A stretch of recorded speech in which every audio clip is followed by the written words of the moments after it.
So I said at the end of last year, that's it. It's over. The league has totally changed. Yes. It's now you have to be a running quarterback. If you're not a running quarterback, it's a massive disadvantage for your team. And the bar has to be so high if you're not a running. There's no room for Brandon Weeden. There's room if you're Brady or Manning or Breeze. Okay. You have to be phenomenal as a sitting quarterback. Right, because Andrew Luck and Aaron Rodgers, as we both know, can run. Luck can really run. Andrew Luck showed us he can scoot yesterday. Yeah. Now, I know Kaepernick didn't play the whole season last year, right? But I think it blows people's minds if they knew that Andrew Luck actually had more rushing touchdowns than Kaepernick did last year.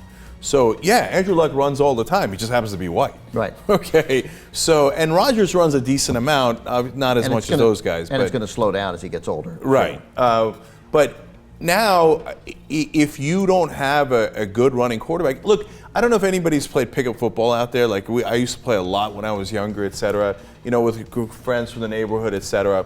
And if you play two-hand touch and you let the quarterback run, in pickup football, you either can't cross the line or you can cross the line as the quarterback. If you can cross the line and you have a running quarterback, it's nearly impossible to beat them. That's why the rule existed in little pickup football. QB can't run. Yeah. Exactly. Right. Why do you have QB can't run? Because if the QB can run and he's fast, we're never going to catch him. Right. Totally. Okay. So, Kaepernick didn't even try to run yesterday, and he destroyed people. And the great thing about Kaepernick is how accurately he throws on the run. Yeah. Right. That's right. And Griffin too. Right. So. I did not, even though my favorite bet in the world is Raiders under for the season. You could have made bank on it the last 10 years, at least in a row. I didn't bet it this year because I was like, I don't know Terrell Pryor. I know he runs, so I'm going to back away, right? And it turns out, he runs a lot, and they have trouble stopping him. And so the Raiders might be okay. I know we're breaking, one thing I wanted to talk about, and it's the time for it here, sometimes you're watching a game, and when the Niners give the ball to Frank Gore, and when the Packers give the ball to Eddie Lacy, and I think, why run? That's changing too. And I think, totally. literally, why run? When it's especially you lose a couple yards, the Giants, Eli gets sacked on first down, 2nd and 12, 2nd and 13, or Romo does. Why give the ball to DeMarco Murray? What do you want? Because you want to get this 3rd and 7, this manageable situation.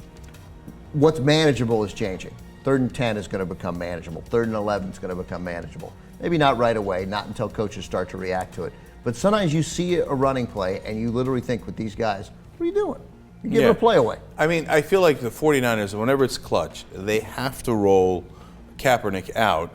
All right, have Gore, Kendall Hunter, or whoever come to the flat with him. That gives him an option. And then, do whatever you get. So he's got 3 or 4 options, and he's got the run option. You saw it with the his running is almost certainly going to be better than Frank Gore running into the back of his lineman. Yeah, I just don't. Now, maybe as teams start to react to protect, and maybe, start having extra linebackers off the line, shadowing the quarterbacks the way the Redskins always used to do with Monty Coleman on Randall Cunningham. They would just you'd have a guy spy him and follow him wherever he went.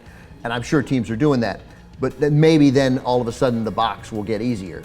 But still, it just seems to me why are you doing a play where your hope is that you get 4.5 yards? When you keep seeing play after play. I thought when it was 4th and 2 for the Niners and they wisely went for it, Harbaugh wisely went for it there. I thought, oh look, the pack finally stopped him, he's throwing it out of bounds. He rolled out, because I'm so used to seeing guys, they roll out, okay, throw it out of bounds. We're still up 3 points. No, what he did was get 27 yards to Vernon Davis. That's what he did. Yeah. And also Anquan Boldin. You were talking about rolling out. The biggest play of the game was that Boldin play. Because he was rolling out. It looked like Kaepernick had nobody to throw to, nobody in sight. And then he found Boldin for one of his 68 catches yesterday. $6 million. You don't think the Ravens should have paid that absolutely. money? Yeah, I realized after in the middle of the game, I was like, in my fantasy leagues, why didn't I draft Boldin? Boldin is an American hero. Right. The only reason he was not good in fantasy football on the Ravens is because he was on the Ravens. Right. Knucklehead, how did you not see that? You can't expect these kind of numbers all season, obviously. Not all season, and there's some chance that Anquan Boldin catches 1,000 passes this year. Okay. I think he'll catch 100 balls on that team without Crabtree. I do. I think he'll catch 100 balls. How long is Crabtree out for? When's he coming back? He might be out the whole year. We don't know. We don't know. But they're not. They haven't. He's not on IR. You know who that helps though? Your boy Kyle Williams. Yeah, Kyle Williams. Yeah. That's right. Owen Schuer's friend, Kyle Williams.